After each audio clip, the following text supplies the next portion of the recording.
Hoy nos vamos a meter con un texto, que tiene casi 3000 años, pero es que tiene una fuerza. Brutal, ¿verdad? Sí. Vamos a analizar el capítulo 8 del libro de Amós, un profeta del Antiguo Testamento.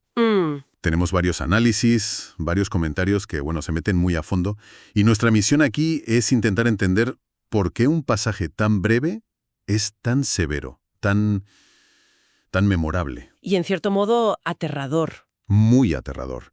Exploraremos sus mensajes sobre justicia económica, hipocresía religiosa y sobre todo una idea que de verdad pone los pelos de punta, una hambruna. Pero no de comida. Y todo arranca con una imagen que parece casi inofensiva. Exacto. Un canastillo de fruta de verano. Aparentemente, algo poético. Es una imagen que te desarma al principio, ¿no?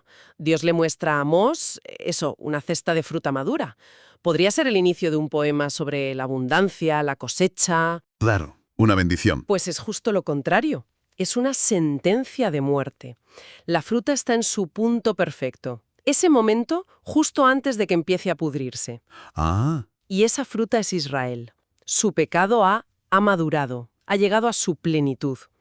Y lo que viene después no es la fiesta, es el juicio. o sea que la madurez en este caso no es algo bueno. Es el final. Me parece muy potente, la sutileza. No es una visión de un ejército ni de un desastre. Es algo orgánico. Un proceso natural que se acaba. Y la genialidad del texto, que es algo que todos los análisis destacan, es que no es solo una metáfora visual. Hay un juego de palabras en el hebreo original que es demoledor. Ah, sí, a ver. Fruta de verano se dice kaitz. Kite. Y suena casi idéntico a ketz, que significa el fin. Ostras, qué bueno. Es como si Dios le dijera, ¿ves esta kaitz? Pues es el ketz. ¿Ves esta fruta de verano? Pues es el fin. No hay escapatoria posible. Es de una precisión telita. Pero una pregunta, ¿la gente de la época pillaría ese doble sentido al momento? ¿O era un mensaje más en clave? Es una muy buena pregunta. Yo creo que funcionaba a dos niveles. Para el oyente de a pie, la imagen de la fruta a punto de pudrirse era clarísima. Sí, eso se entiende fácil. Pero para los escribas, los sacerdotes, la gente que manejaba los textos, el juego de palabras era una confirmación, era el sello final. Y por si quedaba alguna duda, Dios añade una frase que es un portazo en las narices. ¿Cuál? Dice, no le pasaré más. Uf. Se acabaron las advertencias, las segundas oportunidades, se acabó todo. Es una declaración de finalidad absoluta. Esa frase, ¿no le pasaré más? Creo que es la más dura de todas hasta ahora. Porque implica que antes sí pasaba. Que había perdonado. Que había tenido paciencia. Claro. Y ese tiempo se ha acabado. Bueno, vamos a desgranar esto. ¿Por qué? ¿Por qué se llega a este punto? Amós tiene que ser muy específico sobre las causas, ¿no? Lo es. Y de una forma increíblemente detallada. No habla de pecados en abstracto o de fallos teológicos. No. Amós baja al mercado, a la plaza, y te hace una radiografía forense de la corrupción económica que ha podrido esa sociedad por dentro. Entiendo. O sea, el juicio no viene por idolatría o por hacer mal un ritual, sino por algo mucho más del día a día. Exacto. Y por eso es tan condenable. Amós describe a los comerciantes, a los ricos, quejándose de las fiestas religiosas, de la luna nueva, del Shabbat. Pero su queja no es por devoción, no es que tengan ganas de adorar. Es todo lo contrario. Se quejan porque los días sagrados les impiden hacer negocio. No me digas. Cada día de reposo es un día que no pueden estafar. La religión es un estorbo para su codicia. Es una inversión total de los valores. Lo sagrado no es una oportunidad para conectar con algo más grande, sino una pérdida de ingresos. Me suena a esa mentalidad de hoy de que el tiempo es oro, pero llevada al extremo más cínico. Totalmente. Y a partir de ahí, detalla sus métodos. Es que parece un manual de malas prácticas. A ver, cuenta. Achicar el efa, que era la medida para el grano. O sea, vender menos cantidad por el mismo precio. El timo clásico. Luego, engrandecer el siclo, que era la pesa de plata para pagar, para cobrar de más. Y por si fuera poco, usar balanzas engañosas. Es un sistema de robo perfectamente organizado, normalizado. Pero lo que viene después creo que cruza una línea nueva. dice que vendían el desecho del trigo. Espera. ¿Me estás diciendo que no solo engañaban con la cantidad, sino que vendían literalmente la basura? Literalmente. El tamo, la paja, lo que se barría del suelo. Se lo vendían a los más pobres, claro, a los que no tenían otra opción. Qué fuerte. Y aquí es donde Amós conecta todo. Esto no es solo un fraude, es un desprecio absoluto por la vida humana. Y lo remata con la acusación final. Compran al desvalido por dinero y al pobre por un par de zapatos. Un par de zapatos. El valor de una vida reducido al precio de un calzado. Es una imagen que te golpea y demuestra que no lo hacían por necesidad, no para sobrevivir. Lo hacían por puro poder, porque podían. Es la cosificación total de una persona. Y aquí es donde los análisis del texto dan una de las claves más potentes. Amós nos estará diciendo que el mercado es un lugar de culto. ¿Cómo? Sí. Cada transacción, cada contrato, cada precio es en realidad una ofrenda. La pregunta es, ¿a qué Dios? ¿Al Dios de la justicia, que te pide cuidar del vulnerable? ¿O al Dios de la codicia, que te pide beneficios a cualquier precio? Claro. Para Amós no existe eso de un espacio económico neutral separado de lo espiritual. Tu ética en los negocios es tu teología en acción. Esa idea es muy potente. Elimina por completo la excusa de los negocios son los negocios. Exacto. Lo que Amós denuncia es una hipocresía monumental. Van al templo a hacer sus rituales, pero su verdadero Dios es el dinero, y su verdadero templo es el mercado. Y es una religión sin justicia, una adoración vacía que Dios a través de Amós rechaza de la forma más rotunda posible. De hecho, esta traición, esta profanación de la vida es tan grave que la respuesta divina no puede ser solo una crisis o una derrota militar. No, la respuesta tiene que ser cósmica. Tiene una lógica poética y a la vez terrible. Si has creado un mundo de oscuridad para los pobres, pues la oscuridad se va a tragar tu mundo entero. Y las imágenes que usa para describir esto son apocalípticas. Totalmente. Dios jura por la gloria de Jacob, que muchos entienden como un juramento sobre su propio honor, sobre su propia naturaleza. ¿Y qué jura? Que jamás olvidará ninguna de sus obras. Es un recuerdo perpetuo del mal que han hecho. Y a continuación describe el cataclismo.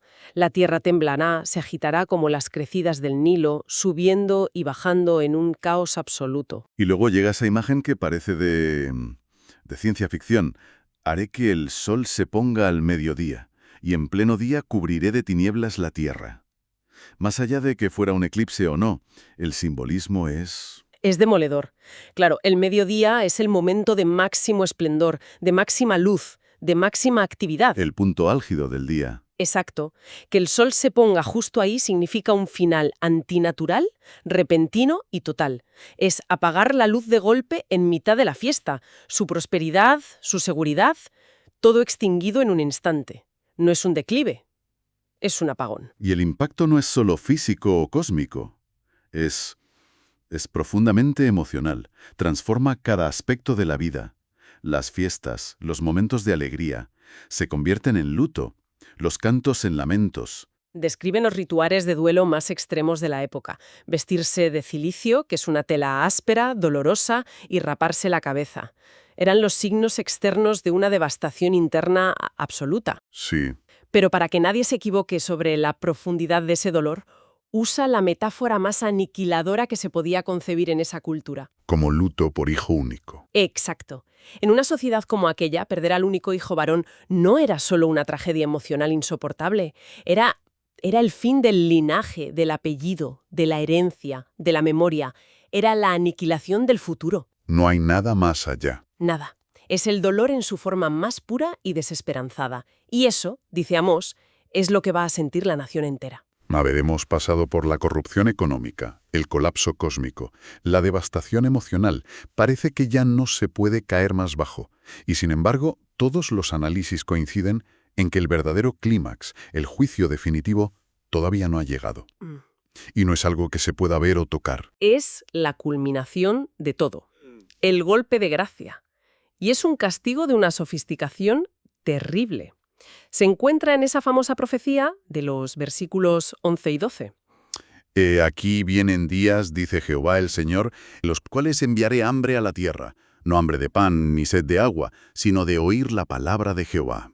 Cuando lo lees la primera vez, casi parece un castigo menor en comparación con los terremotos y la oscuridad. Pero cuanto más lo piensas, Más te das cuenta de que es el peor de todos. Y esto plantea una cuestión clave. ¿Por qué el silencio de Dios es el castigo supremo? Peor que la muerte, peor que el desastre. sí, ¿por qué? Porque lo que Amós describe es la retirada del sentido, la eliminación de la guía, del consuelo, de la esperanza. Para un pueblo cuya identidad se basaba en la revelación divina, en tener una ley, unos profetas, aunque los ignoraran, Claro, aunque no hicieran caso. el silencio absoluto es el infierno en la tierra. Es el abandono total.